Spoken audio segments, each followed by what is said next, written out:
Boa noite a todas e a todos. É um privilégio abrir os trabalhos do nosso evento Sustentabilidade Intergeracional da Proteção Social.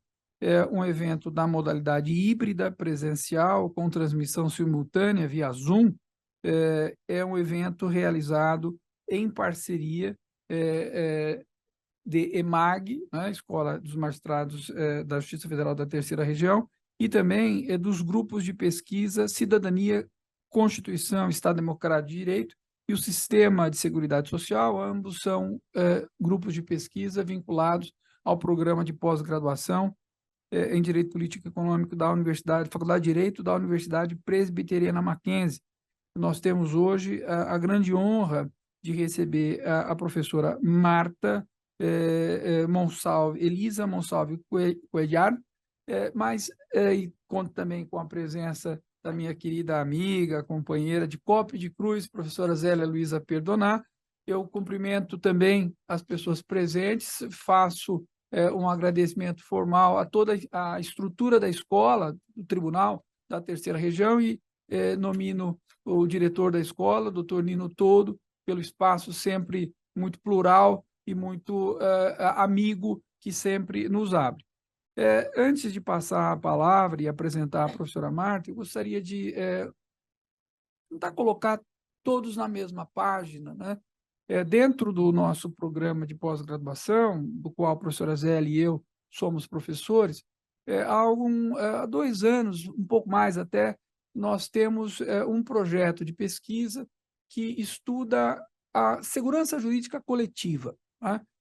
Houve, a um determinado instante, a ideia de expandir a análise da segurança jurídica de uma visão muito individual, na perspectiva convencional, de analisar direito adquirido, de analisar a confiança legítima, aqueles movimentos olhando para trás, para o presente, para frente, mas sempre numa visão convencional e individual.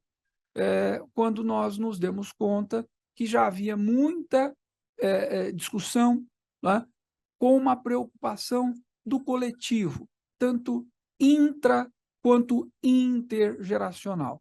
A ideia da segurança jurídica coletiva é essa que abraça essa visão de uma estabilidade, de uma confiabilidade em um sistema tanto intra quanto intergeracional, né? O que traz temas importantes como sustentabilidade, como um conjunto de preocupações que precisa compor o horizonte de quem estuda sistemas, de modo geral, sobretudo sistemas de seguridade, mas não só, sistemas de seguro propriamente privados, de planos de previdência e nessas linhas. A ideia da sustentabilidade já é muito conhecida em outras áreas, especialmente ambiental, mas ela é mais ampla do que isso, né? Então, é esse pacote de preocupação que nos move nesse projeto, que é feito em parceria com a professora Zélia também, projeto em rede envolvendo a professora Marta. E é com muita satisfação que hoje nós temos o privilégio de contar com a presença da professora Marta. Arrisco aqui o meu portunhol, né? Bem-vinda, é um prazer muito grande e um honor para nós outros. A professora Marta Elisa Monsalve Cuellar é professora da Universidade La Gran Colômbia, em Bogotá, ex-presidente do Instituto Latino-Americano de Direito do Trabalho e da Seguridade Social, e é assessora técnica na Conferência Internacional do Trabalho desde 1989. Portanto, além de uma pessoa estimadíssima, muito gentil, cheia de energia, ela é riquíssima em conhecimento. Professora Marta, é um privilégio recebê-la, né? A senhora tem a palavra. Muito obrigado. Obrigada yo. Muchísimas gracias, doctor Carlos Francisco, por sus palabras afectuosas para mí. Un saludo muy especial para el director, doctor Nino Toldo. Un agradecimiento y una honra para mí estar aquí, para los presentes y para todos los que están virtuales, a la doctora Celia agradecer, porque gracias a ese convenio y esa aproximación de la Universidad Presbiteriana de Mackenzie y el tribunal, pues es posible realizar este encuentro, que más que una conferencia magistral, no, es una conversación que yo quiero tener con ustedes de unos temas que nos inquietan a todos, porque estamos asistiendo a una transformación del mundo evidente que no podemos desconocer. El tema, por demás, muy retador, muy importante, en el que ha pensado inclusive la OIT a través de sus principios de desarrollo sustentable y que pues tocan tantos aspectos y en especial lo relacionado con la protección social y las futuras generaciones. Para poner orden a mi conversación con ustedes, he hecho un pequeño esquema para también atender al tiempo asignado y quiero hacer una introducción muy breve, pensar en las bases de la financiación del sistema contributivo, las causas de la desfinanciación, también muy relacionadas al cambio de las relaciones laborales. Pensar que ha habido cálculos actuariales errados con aspectos políticos y económicos que no se han considerado. Mirar un poco qué ha sucedido con el sistema de reparto o las tasas de reemplazo, los efectos en las generaciones futuras, los factores de inequidad que siempre salen y las propuestas que se han venido haciendo para unas conclusiones. Les ruego que en el momento en que quieran interrumpan para que conversemos, para que quienes no estén de acuerdo con mis posiciones, que quiero en primer lugar indicar que pueden tener aspectos diferentes, porque nuestros sistemas en cuanto a el sistema colombiano puede tener una diversidad y obviamente yo me apoyo mucho para compartir con ustedes en las experiencias en Colombia. Aunque parezca un discurso que se repite tanto, la realidad del cambio del mundo es evidente por diferentes factores sociales, políticos, económicos, la continuidad de la revolución industrial, porque sencillamente lo que hemos tenido son unos cambios de elementos para realizar el trabajo, pero es una continuidad. El hecho de la pandemia del COVID-19, las nuevas guerras, fenómenos demográficos como el envejecimiento poblacional, las migraciones y las bajas tasas de natalidad. Todo ello es suficiente para que pensemos en un cambio extremadamente grande en este mundo global de hoy y por el auge de las comunicaciones. Hoy tenemos aquí el ejemplo que siempre he admirado tanto en el Brasil, que nos han llevado una ventaja grandísima a nuestros países en las comunicaciones. Hoy sabemos que hay muchas personas que nos están siguiendo en este evento gracias a la vanguardia de este maravilloso país. Vamos a mirar un poquito las bases de la financiación de los sistemas de seguridad social. Su característica ha sido eminentemente contributiva desde los tiempos de Bismarck y Beveridge, acogidos por nuestros países, el mío en especial. Conversábamos con la profesora Toña que tal vez acá no ha sido tan evidente. En particular, debo referirme al mío, como les decía, porque pues lo conozco mucho más, aun cuando tengo algunas referencias de otros países que he tenido la enorme ventaja de visitar entre este país que quiero tantísimo. Pero también debo aclarar que muchas de las afirmaciones que hago son producto de mi visión, que pueden o no compartir, lo acepto perfectamente, y que ojalá no sean una utopía. Posiblemente 2 siglos atrás, cuando la concepción de generación de la protección laboral se basaba en la existencia de los 3 elementos de la relación laboral, y de allí emanaban todas las garantías, pensando que debía ser indefinida, que debía permanecer la persona casi dueña de su puesto de labor, porque de eso dependía que cumpliera una edad y unos años para adquirir su pensión de jubilación. Quien la reconocía era el empleador, y obviamente era su responsabilidad.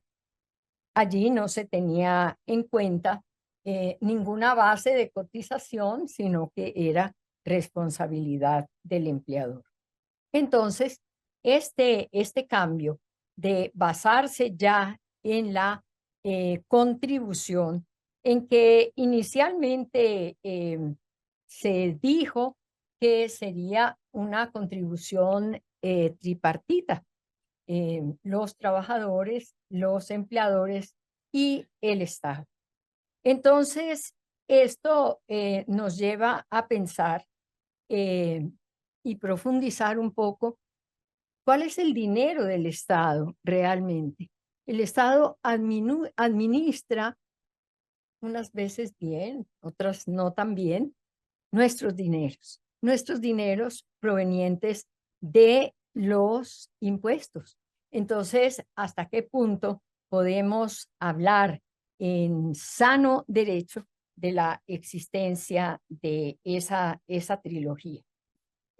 Como una anotación, puedo comentarles que en Colombia hacíamos gala de esa cotización tripartita, hasta que nos fuimos dando cuenta en una época que el dinero del Estado no aparecía, y se presentó la primera crisis en el régimen de las pensiones. Esto fue absolutamente evidente. Entonces, de allí tenemos esa reticencia en pensar que realmente haya esa contribución de parte del Estado, porque no lo hay. En Colombia, la ley de seguridad social proviene desde el año 46, ley 90 del 46. Esta fue la que creó los seguros sociales, cuyos riesgos fueron siendo asumidos en la medida que se contaron con los recursos suficientes provenientes precisamente de esa contribución. No fue completamente exitoso y tuvimos que hacer una reforma estructural en el año de 1993 con la Ley 100, que empezó su vigencia en 1994. De esta reforma sale un sistema dual. Quiere decir que se mantiene un sistema público manejado por una entidad que se llama Colpensiones, y que es precisamente la que maneja este aspecto público. Pero se copió, y creo que no se copió muy bien, porque ya había experiencias negativas en cuanto al sistema chileno, de los fondos privados de pensiones, administrando también lo que llamamos las cesantías. La diferencia básica en estos dos sistemas es que el público mantiene la contribución, mientras que el privado es sistema de capitalización, es un sistema financiero y entonces la gente considera que está haciendo un ahorro. Con el correr del tiempo, cuando ya se fueron acercando a los requisitos de cumplimiento para otorgar las pensiones en los fondos de capitalización, salieron a flote unas inequidades, unas diferencias en cuanto al tema especialmente del monto de la pensión y también en algunos aspectos tocantes a la edad. Esto pues ha servido precisamente, digamos, de una fundamentación para que estas propuestas de reforma que estamos teniendo en mi país, que son grandísimas porque nosotros tuvimos un cambio de gobierno, de pasar de derecha al sistema de izquierda. Entonces, estas propuestas de reforma que se están considerando son extremadamente opuestas con respecto a lo que traíamos. Debo destacar, eso sí, de que en cuanto al sistema de riesgos laborales, es un sistema que se ha manejado supremamente bien, pero ha tenido la característica de que es un fondo al cual solamente aportan las empresas que están catalogadas por sus riesgos laborales. Esto ha sido muy bien administrado y en estas reformas no se han tocado para nada este régimen de los riesgos profesionales. Las reformas están solamente encaminadas a reformar salud y pensiones. Entonces, para nosotros realmente es muy satisfactorio ver cómo se ha mantenido este sistema con muchos éxitos.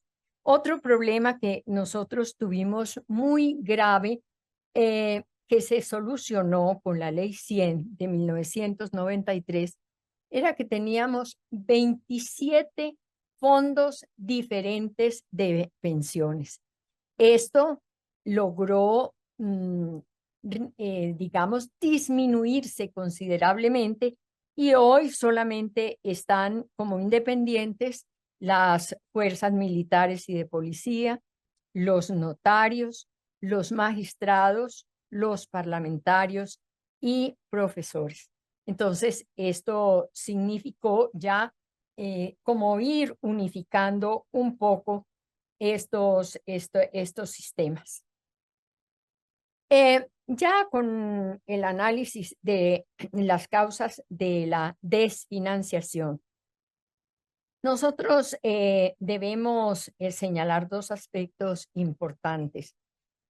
Primero, ¿qué ha llevado a esta desfinanciación? En primer lugar, es evidente que los cambios de las relaciones laborales. Al no existir esta relación laboral de dependencia, en donde seguro la cotización es descontada al trabajador y depositada en su cuenta, pues ya se deja a la cultura de la seguridad social, a la conciencia del trabajador independiente que haga realmente sus aportes. Entonces, esto definitivamente, el cambio de las relaciones laborales ha tenido mucho efecto en la desfinanciación de la seguridad social. Y pues hay que decir las cosas realmente como se debe.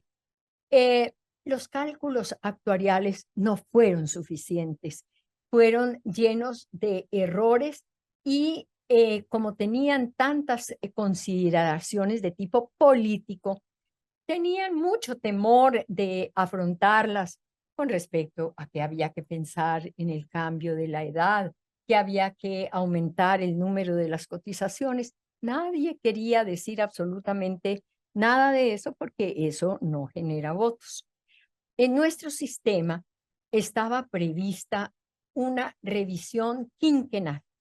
Esa revisión quinquenal a mí me parecía absolutamente sabia y era precisamente cada 5 años recalcular con base en el mercado laboral, en la situación económica y hacer los ajustes correspondientes. Se hizo por una sola vez, pero nunca más nadie quiso revisar esa situación porque no iban a tener el caudal de votaciones que se necesitaba.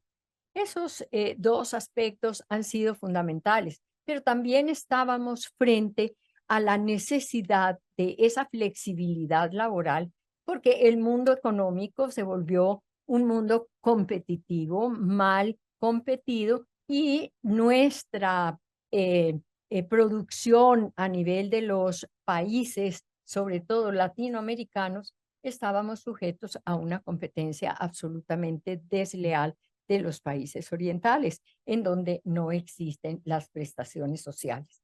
Esto genera el clamor de los empleadores que dicen, hay que flexibilizar las relaciones laborales, necesitamos unos tipos de contratos que atiendan a la temporalidad, que atiendan a la estacionalidad, pero la afectada naturalmente fue la seguridad social, porque en esos periodos de no trabajo, de no contrato, ¿quién iba a cotizar por ellos? Entonces, tenemos realmente que ser muy sinceros cuando estamos analizando cuáles han sido las causas de la desfinanciación de la seguridad social. ¿Para qué? Para poder verdaderamente llegar a una solución, porque no hay realmente causas sin un efecto.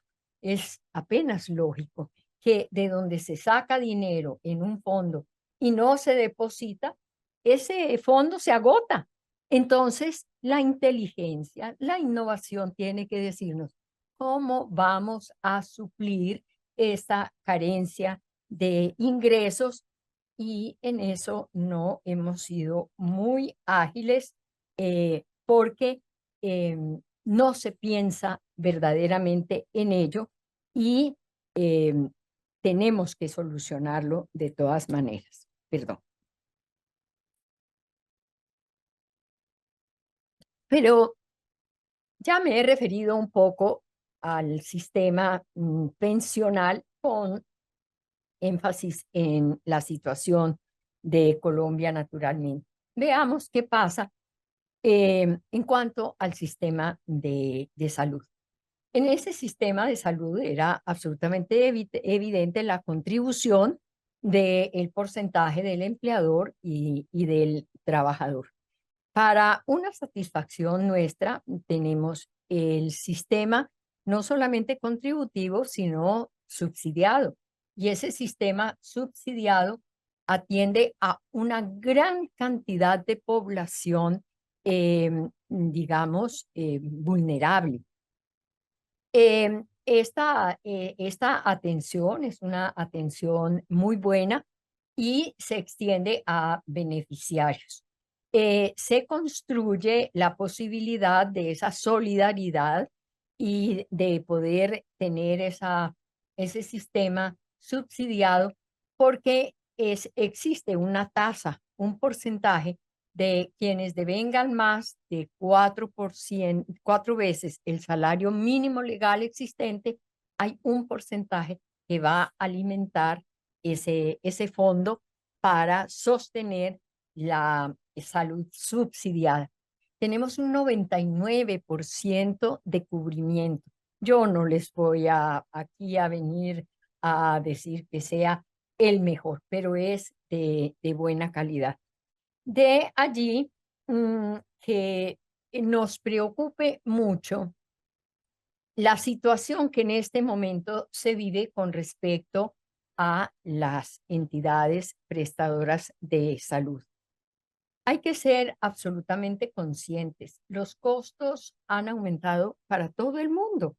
Entonces, si aumentan para todo el mundo, las empresas tienen mayores costos por los medicamentos, por los salarios que tienen que pagar a sus profesionales, pero esos ajustes no se han dado en la medida en que debieran darse.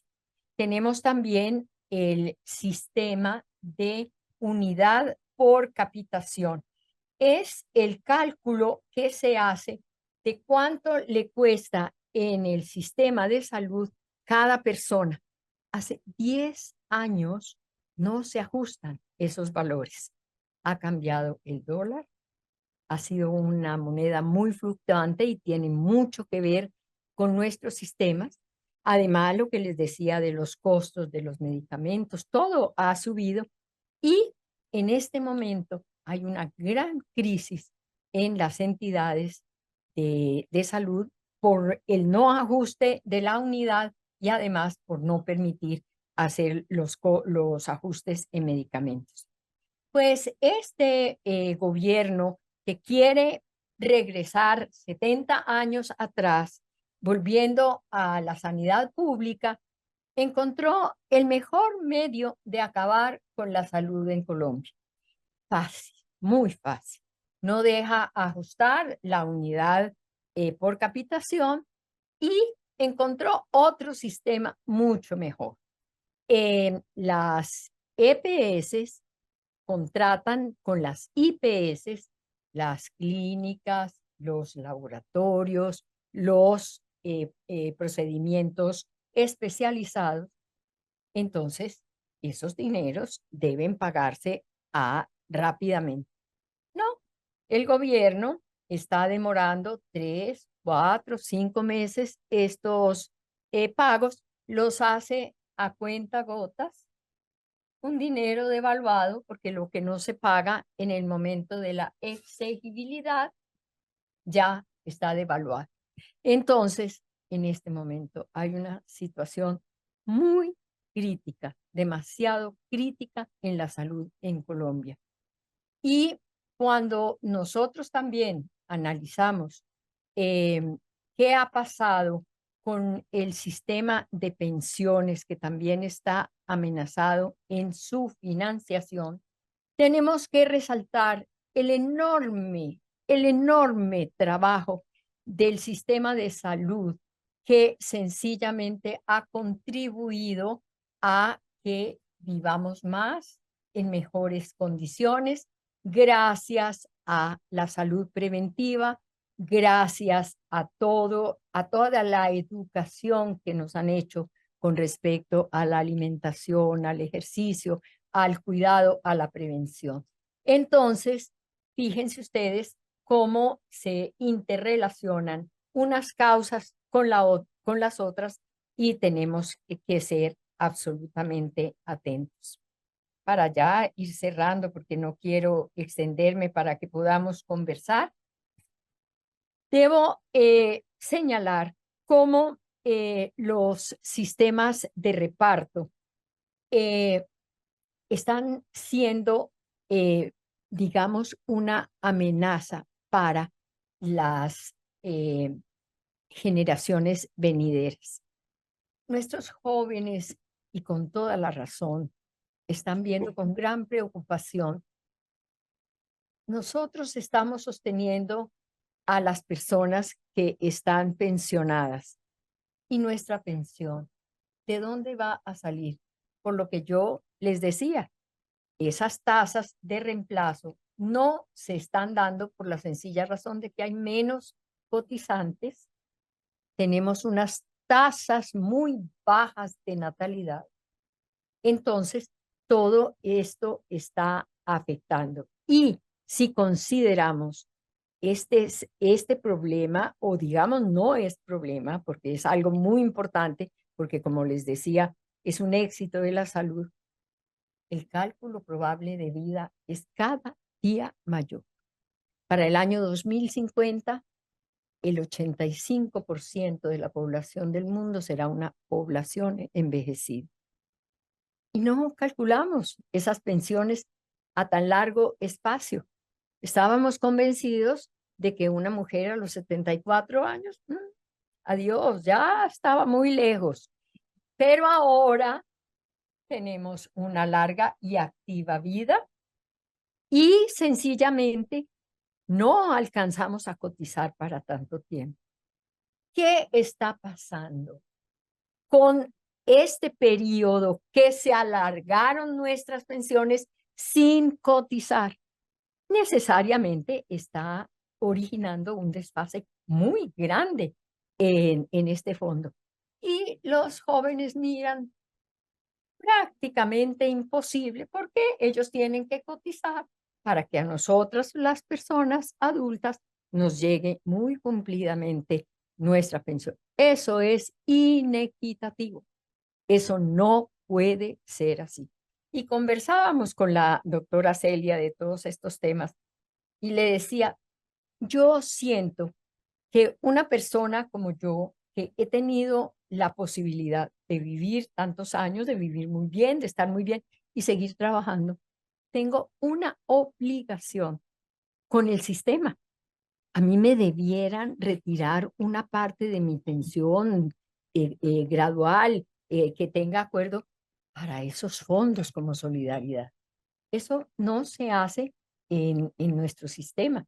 En otros posiblemente sí, y en el sistema público en Colombia hay la posibilidad de que si un pensionado trabaja, deja a un lado la pensión, recibe el salario si le es más benéfico, pero de ese salario tiene la obligación de aportar. Pero nadie quiere hablar de eso. ¿Por qué? Porque eso es un aspecto político y entonces, ¿quién, un parlamentario que vaya a hablar de eso? No va a tener votación y entonces, no, yo no toco eso, a pesar de que es un problema supremamente grave. Entonces, hay un desinterés de los jóvenes por cotizar. Yo les pregunto a mis estudiantes, ¿usted qué piensa con respecto a las cotizaciones para pensión? Yo, pensión, pues estoy muy joven. Eso allá más adelante se verá. Entonces, no estamos trabajando suficiente en la cultura de la seguridad social y además nuestros jóvenes están completamente desmotivados con el sistema porque ven las posibilidades de su pensión demasiado lejanas. Desde hace muchos años se viene hablando de este problema de la desfinanciación, especialmente del sistema pensional. Y hay un estudioso, investigador que ha trabajado mucho con la Organización Internacional del Trabajo, que es precisamente Carmelo Mesa Lago. Recientemente presentó las conclusiones de sus últimos estudios y está proponiendo 5 pilares, pero de esos pilares hay unos que se mantienen en el sistema contributivo, pero además analiza las otras posibilidades. Pero llama mucho la atención, digamos, es que parece que somos cíclicos en la historia de la humanidad.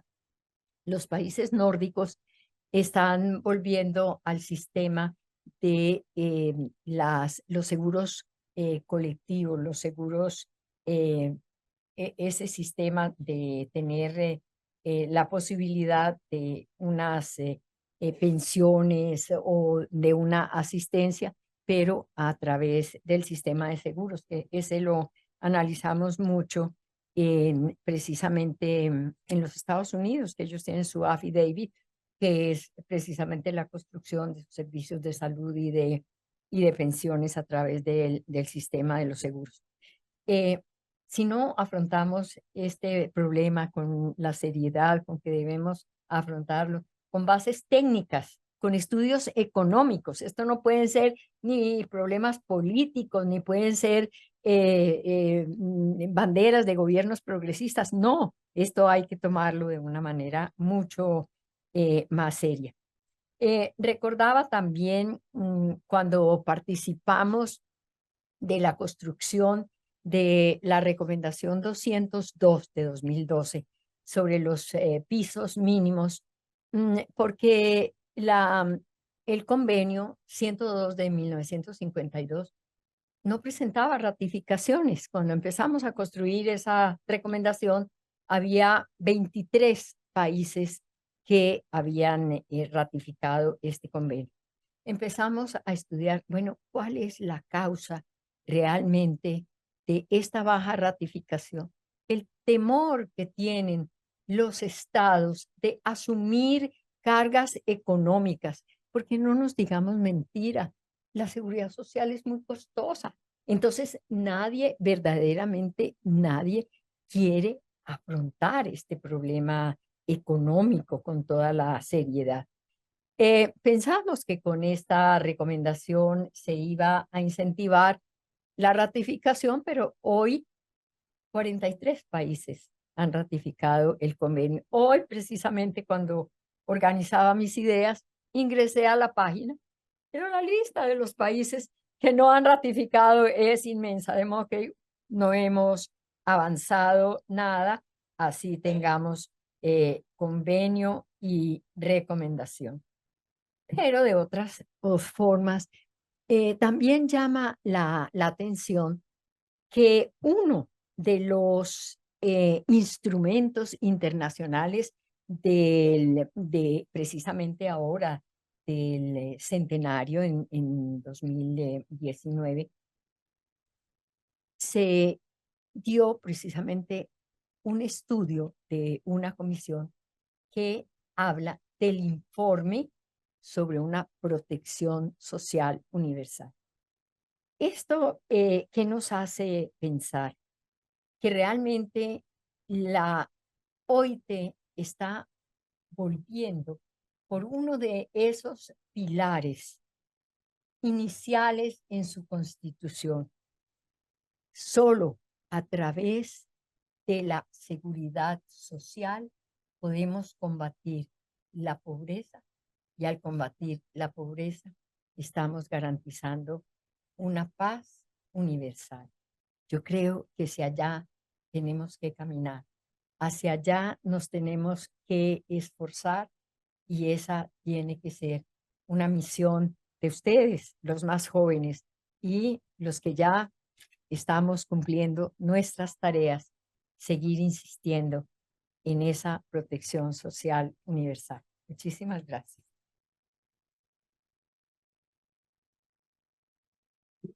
Obrigado, professora Marta. É sempre enriquecedor, mas, sobretudo, preocupante, né?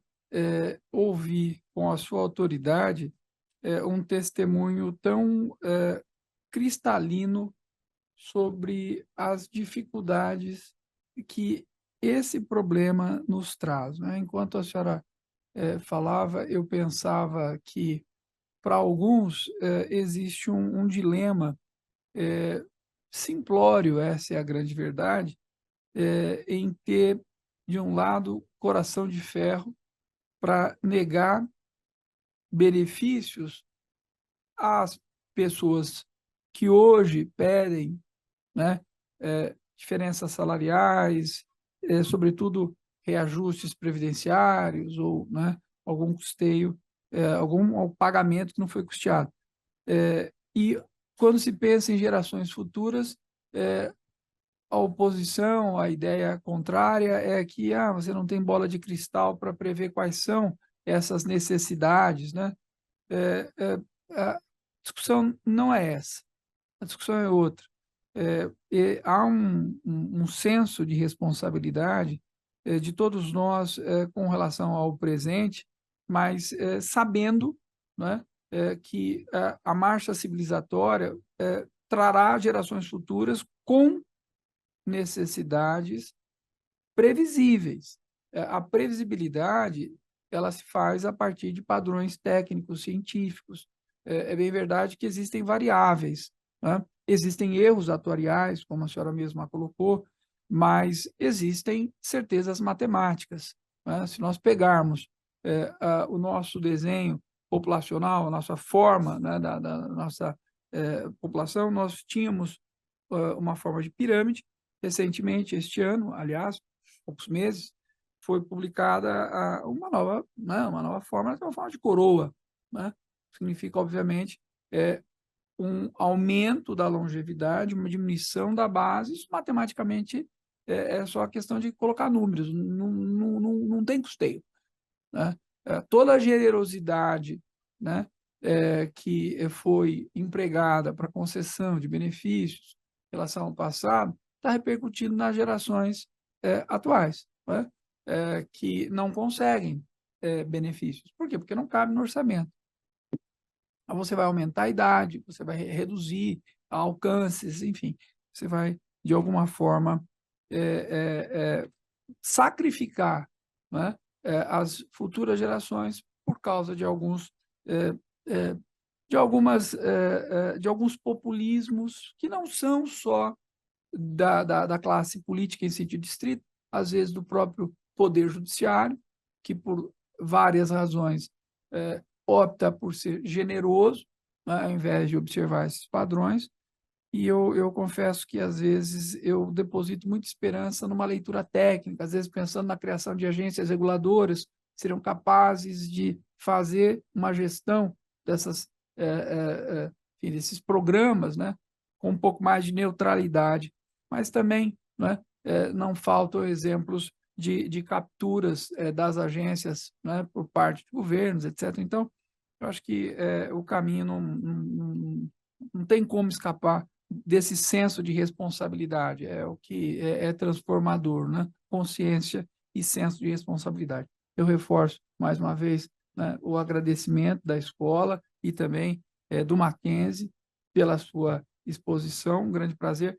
E agora eu tenho também a honra e o privilégio de passar a palavra à professora Zélia Luiza Perdonar, que, como eu disse, é uma querida amiga, parceira, etc. A professora Zélia é também professora do programa de pós-graduação em Direito Político e Econômico e é líder do grupo de pesquisa O Sistema de Seguridade Social e também é procuradora regional da República, atuando aqui nesse tribunal, e é presidente de uma associação nacional dos procuradores da República também. Eu deixo por conta dela explicar do que se trata. Bom, em primeiro lugar, eu gostaria de agradecer essa oportunidade de trazer a academia para o tribunal, né? Eu penso que todos aqui, eu vejo muitos mestrandos, doutorandos, doutores, né, muitos aqui presentes e outros também online aqui pela plataforma, e também muitos juízes, servidores.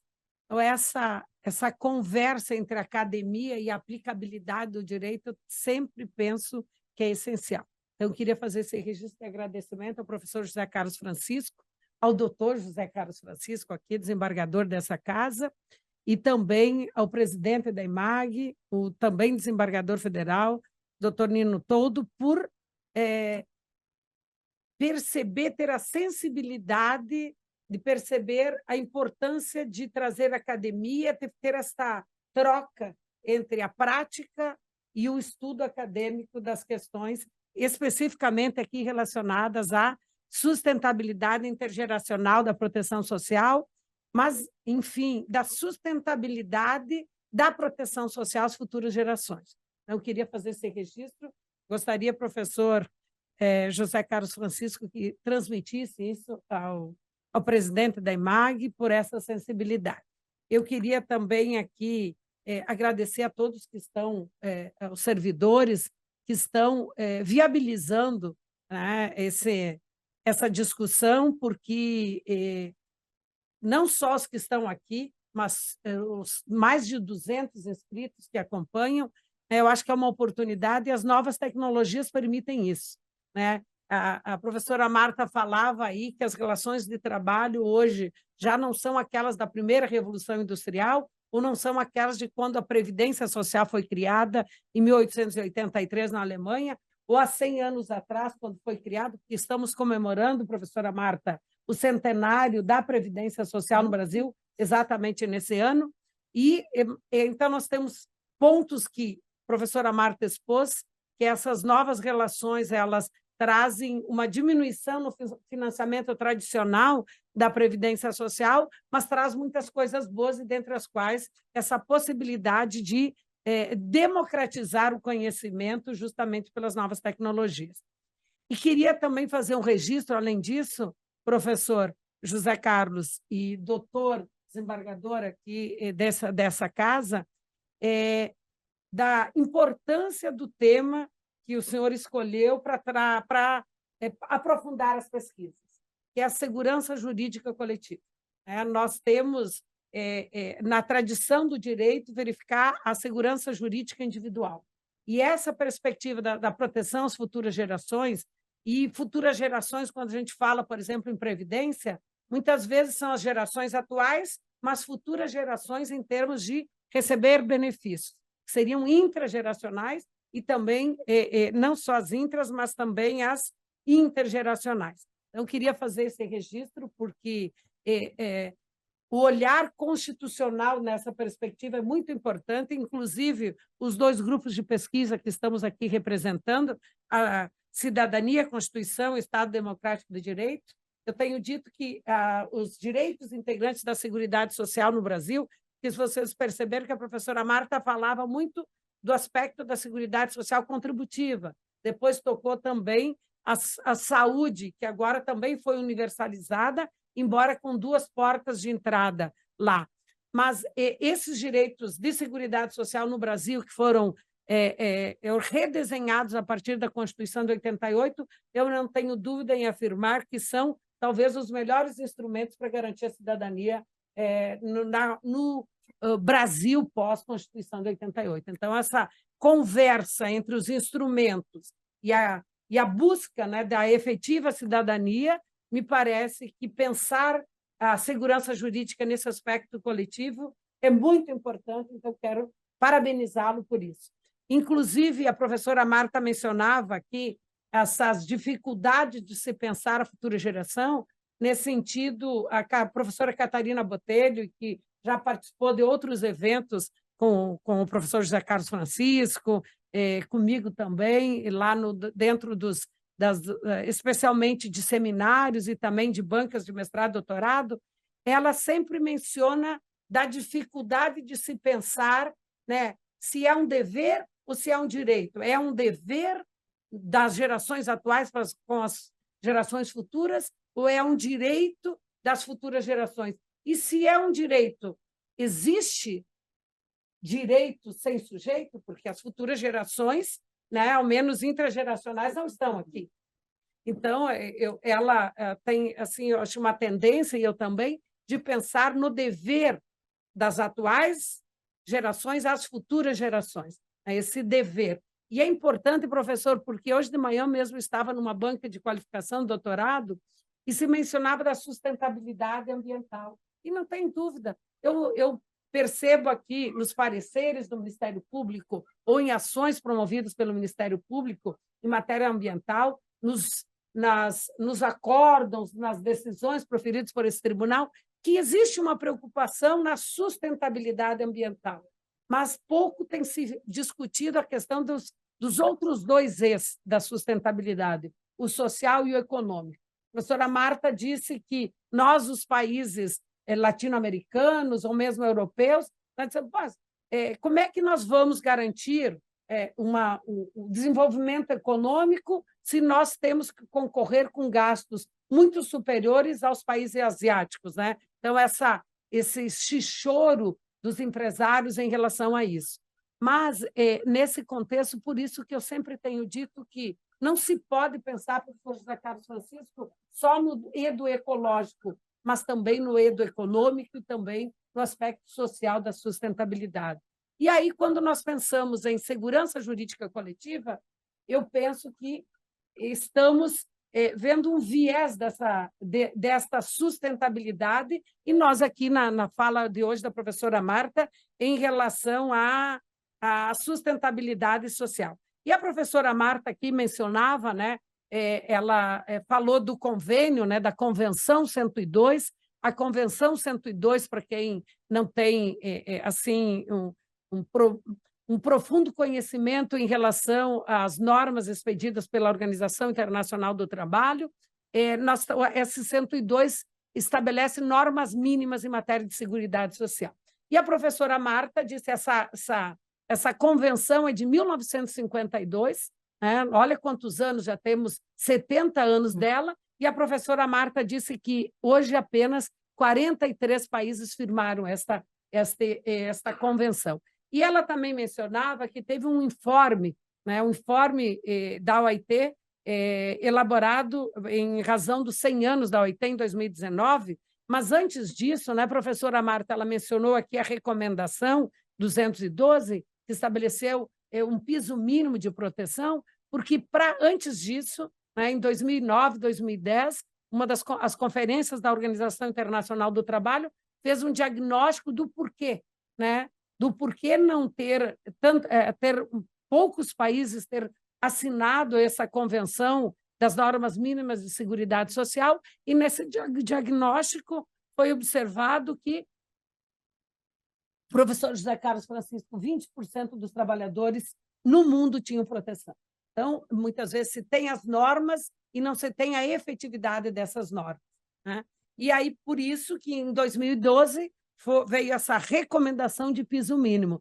E tem muitas discussões em relação a isso, e agora, quando veio esse informe, e a ideia é uma proteção social universal, talvez uma proteção social em pisos mínimos, porque muitas vezes a gente pensa, não, seria uma regressão pensar em pisos mínimos. Mas mesmo aqui no Brasil, nós temos 47% dos trabalhadores da iniciativa privada na informalidade. E esses não têm proteção nenhuma, né? Então, eu acho que nesse contexto, eu diria que não basta pensar nas futuras gerações, mas nas atuais gerações. Será que esta proteção que nós temos, ela é adequada para garantir tudo isso? E aquilo que a professora Marta disse, né? Muitas vezes não é conveniente para um legislativo, para um executivo defender propostas que não sejam simpáticas aos atuais eleitores. A professora Catarina diz isso, né? Será que o legislador e o executivo, ao estabelecer uma política, ele vai se preocupar com as gerações futuras? Porque não são as gerações futuras que vão votar por uma futura eleição. É a geração atual. E ainda a geração atual, a professora Catarina divide em aqueles que não, quando se fala em previdência social, aqueles que ainda não ingressaram no mercado de trabalho, não são segurados, aqueles que estão trabalhando e contribuindo, mas não são beneficiários, que seria aquilo que nós chamamos de intrageracional, e aqueles que já recebem benefício. A professora Marta, ela disse, por que não pensar numa contribuição, né, na inatividade dos beneficiários?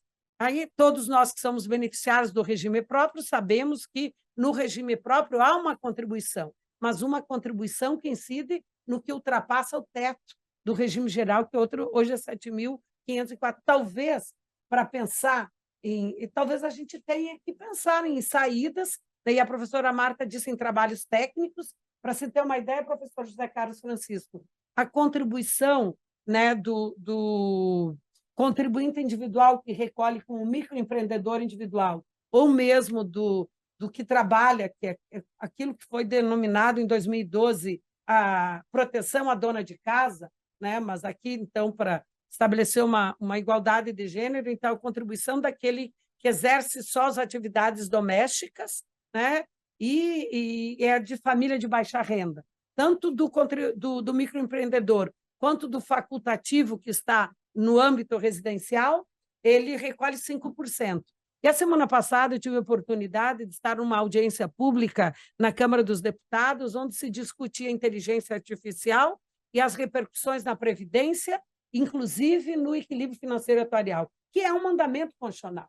Desde 98, tanto no regime próprio quanto no regime geral, tem observância de critérios que preservam o equilíbrio financeiro e atuarial. 10 anos depois da Constituição foi editada, veio esse mandamento em relação a isso, e aí uma das pessoas que também estava lá nessa audiência pública, que é um grande estudioso, o Rogério, não me lembro bem o sobrenome dele, mas ele mencionava que se um contribuinte individual, que é um microempreendedor individual, requerer um benefício por incapacidade temporária, por 9 meses, ele precisa cotizar 15 anos para equivaler àquilo que ele ganhou em 9 meses de um benefício por incapacidade temporária. Ou, no regime geral, a mulher precisa recolher 15 anos e o homem 20 anos.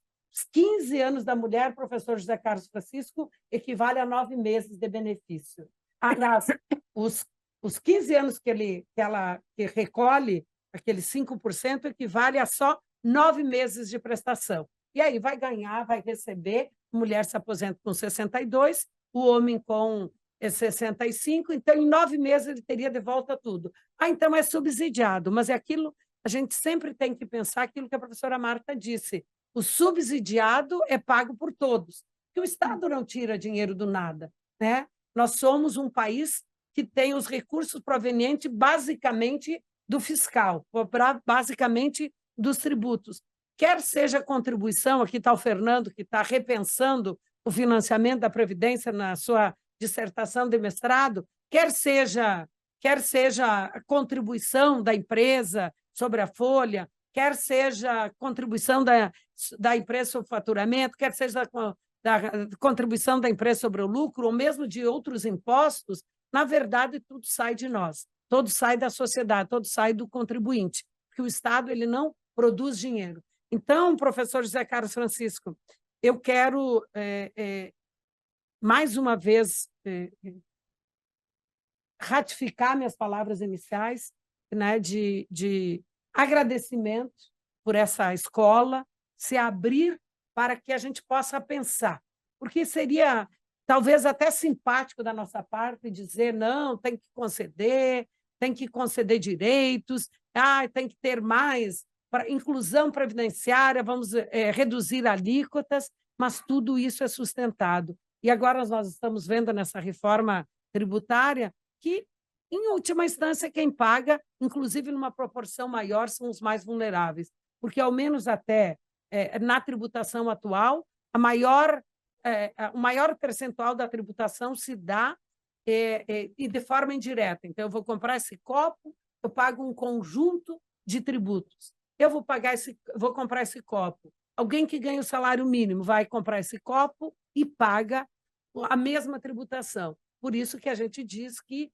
quanto mais vulnerável economicamente maior percentual paga proporcionalmente de tributação. Então, às vezes, quando eu dou um parecer favorável ou não a um medicamento, a um tratamento que não está numa lista, ou a flexibilizar o ordenamento previdenciário, ou flexibilizar uma proteção assistencial, eu tenho que saber que aquilo vai significar alguém pagando mais. Eu queria fazer esse registro porque alguns dizem que é ser fiscalista, pensar nos custos, né? E o Cassal Tanabás é um professor de Coimbra, ele diz que talvez nunca esteve na moda falar dos custos, mas que os custos e os deveres em relação aos direitos são a face oculta dos direitos fundamentais que, ao menos no ordenamento jurídico brasileiro, os direitos sociais todos são classificados como direitos sociais. Então, essa sensibilidade da IMAG, essa sensibilidade, professor e doutor José Carlos Francisco, essa sensibilidade de Vossa Excelência em trazer essa temática para aqui, mesmo muitas vezes sendo antipático essa temática, ela é motivo de registro e de admiração de minha parte como professora, minha parte como cidadã e minha parte também como membro do Ministério Público. Eu tenho certeza que os desembargadores e juízes que me acompanham sabem que me manifesto nesse sentido nos pareceres, em recursos que tenho muitas vezes interposto, porque nós efetivamente precisamos pensar em garantir a proteção não só às atuais gerações, mas às futuras gerações. E eu termino dizendo que na segunda-feira, na aula do mestrado e doutorado, além da professora Marta, nós estávamos com mais 2 professoras da Inglaterra, e uma delas fez uma comparação do sistema inglês com o sistema grego, porque ela é professora na Inglaterra, mas é grega, e aí nós, alunos, fizemos a comparação com o sistema brasileiro, porque todos sabemos que o Sistema Único de Saúde ele foi desenhado na Constituição de 88 com base no sistema inglês. E ela mencionava o fato de uma criança ter ido requerer judicialmente um tratamento, e na decisão lá dos juízes ingleses foi no sentido de que, além do direito daquele cidadão, eles tinham que pensar na sustentabilidade do sistema como um todo. Então, talvez inclusive, eu até como mencionei para o professor José Carlos Francisco, eu mencionei que aquela decisão tinha muito a ver com o projeto de pesquisa que, desde o ano passado, é liderado por ele e que, pela generosidade dele, me convidou a fazer parte, e aí o nosso grupo de pesquisa, o Sistema de Seguridade, que tem muitos integrantes presentes, então tivemos a oportunidade de participar e talvez, talvez assim, a dificuldade de um juiz negar, como no caso específico, e ela inclusive disse que naquele dia ela soube que a criança tinha falecido, né? Então, as dificuldades muitas vezes de um juiz negar um tratamento que não está dentro daquele selecionado pelo executivo e pelo legislativo, mas muitas vezes, quando eu penso coletivamente aquele sistema, e foi o caso do juiz inglês, ele pensou, talvez salvou muito mais do que uma vida, né? Então, porque não é o direito de um, é o direito de um frente ao direito da coletividade. Então, faço esse registro, professor, devolvo a palavra para o senhor e quero, mais uma vez, parabenizá-lo pela escolha do tema do projeto de pesquisa e por trazer essa discussão em relação à proteção, porque todos nós sabemos hoje que o maior número de ações na Justiça Federal está relacionada exatamente à proteção previdenciária. Muito obrigada. Muito obrigado, professora Zélia. É uma discussão que nós temos há muito tempo, é um objeto de estudos que temos há muito tempo. Eu só pontuar de uma maneira muito didática do que exatamente nós estamos falando. Pensar ou falar em segurança jurídica coletiva, na verdade, é uma decorrência do próprio texto normativo, da literalidade do texto normativo. Analisando o título 2, capítulo 1 da Constituição, nós encontramos direitos e deveres individuais e coletivos. E no caput do artigo 5º há a segurança jurídica. Portanto, há uma perspectiva coletiva da segurança jurídica positivada, né? Como aí, vamos lá, como um princípio geral, certo? E que, como princípio, ele vai ter a face dos direitos, das garantias e, naturalmente, dos deveres. A primeira afirmação quanto à natureza jurídica. Qual o efeito lógico, normativo disso? Bom, sendo um princípio que tem todas essas faces, ele vai ser trabalhado como um princípio. Então, ele vai permitir um conjunto de interpretações a partir de máxima efetividade, a partir de ponderações e tal. Quais são as matérias que a segurança jurídica abraça? Tantas. A previdência é uma, a saúde é outra, seja ela pública ou privada. A Luciana anotava outro dia um texto da lei urbanística, né? Exatamente, que fala em futuras gerações. Eu gosto de citar esse artigo, um artigo muito interessante, se não me engano, é o artigo 10º da Constituição do Japão, que é um país, obviamente, de uma cultura de vanguarda, fala na responsabilidade de em relação a futuras gerações, de modo amplo, sem restringir ao meio ambiente. Mas é evidente que o meio ambiente traz essa discussão já há muito tempo, né? Porque há padrões científicos acusando os problemas que todos vemos hoje e sentimos hoje, não por acaso, né? Quem são os titulares, né?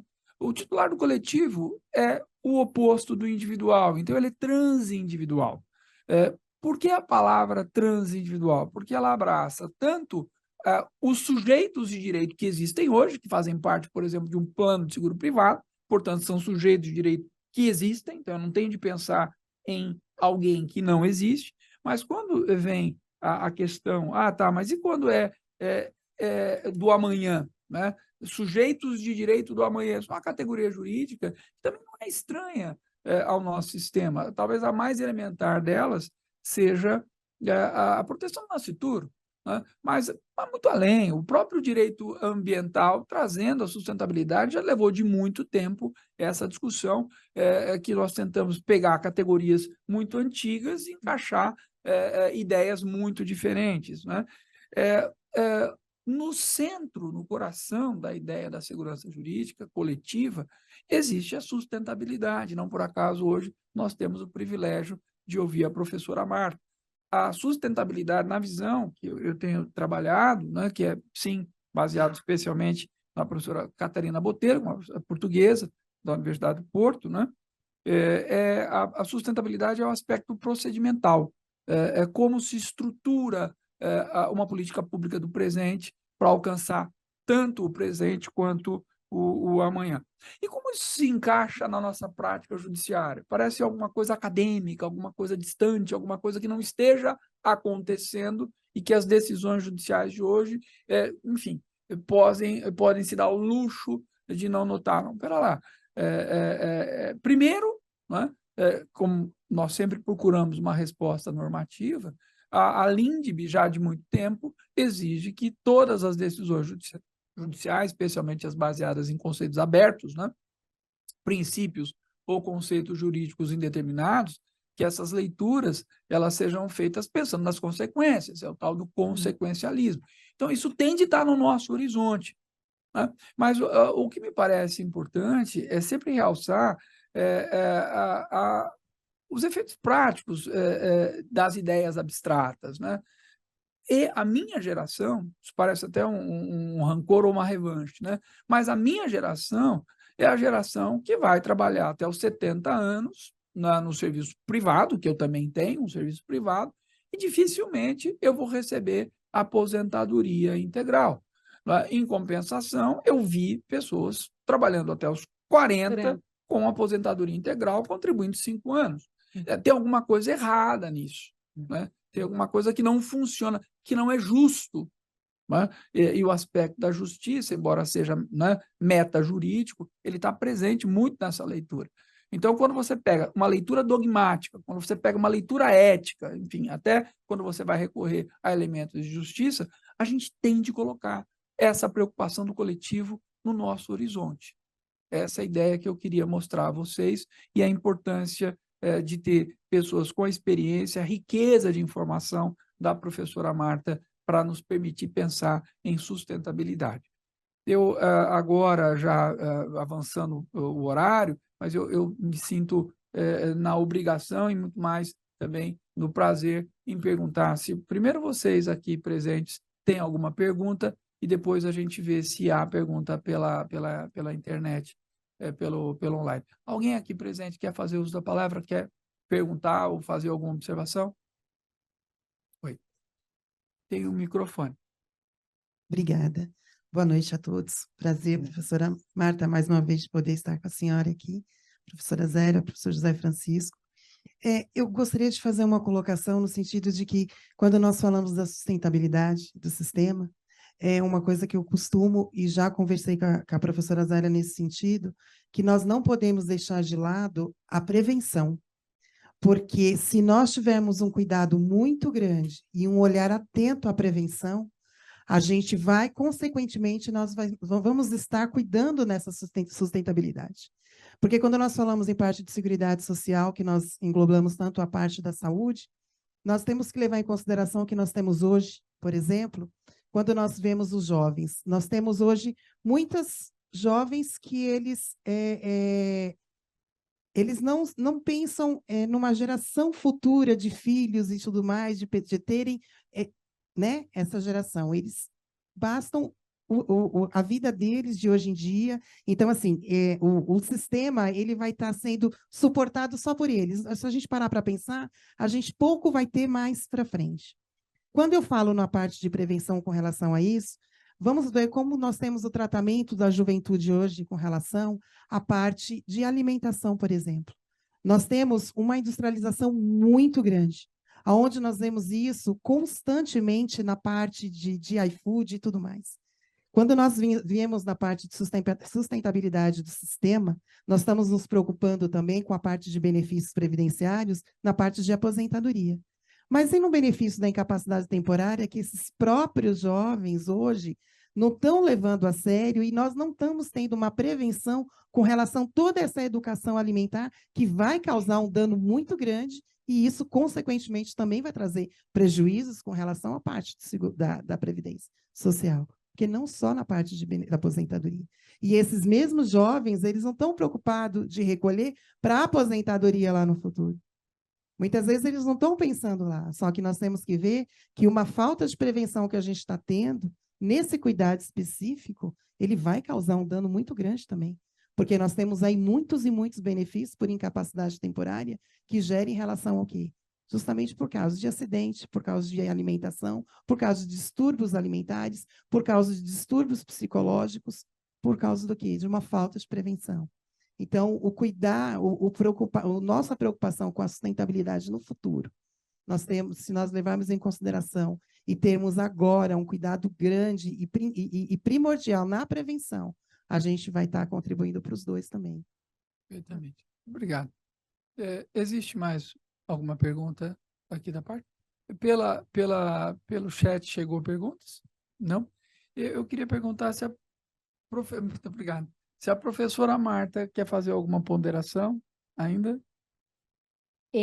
Pues después de escucharlo atentamente, esta presentación que usted ha hecho sobre la importancia precisamente de esta seguridad jurídica colectiva, afianzado también por las manifestaciones que ha hecho la doctora Celia, no me queda la menor duda de la inmensa responsabilidad que tenemos precisamente de atender esta situación con la debida seriedad. Y cuando me refiero a la debida seriedad, es precisamente la importancia de las bases técnicas, de las bases económicas. Nosotros no podemos seguir manejando estos aspectos tan delicados desde un punto de vista político, desde un punto de vista de discursos que nos alejan tantísimo de la realidad y que no nos permiten realmente afrontar los problemas en la magnitud que ellos tienen, porque no son problemas pequeños, son problemas muy grandes que están relacionados precisamente con el ser humano, que están precisamente con la generación, no solamente generación presente, sino generación futura. De modo que entonces yo no pienso que el instrumento de los discursos políticos sea la mejor vía para tomar una muy fuerte acción y una muy fuerte responsabilidad con este tema. Es una invitación y la llevaré a mi país como un gran aporte que he recibido de parte de ustedes con una enorme satisfacción. Muchas gracias, usted es muy generosa, muitas graças. O político faz parte, nós temos de conviver com ele, mas tem de ter um espaço que o técnico ocupa, né? Ele não pode ser vencido sempre pelo político. Professora Marta, professora Zélia, eu reforço mais uma vez a riqueza, né, a grande oportunidade e a honra de recebê-las aqui. Muitas graças, né? Espero vê-la mais vezes aqui. Agradeço também a direção da IMAG, né, o Javan, grande Javan, Zé Roberto, todos que fazem esse evento, doutor Nino, que nos sempre abre espaço, e, sobretudo, agradeço a todas e a todos, né, esperando revê-los em breve. grande abraço, boa noite. Buenas noches.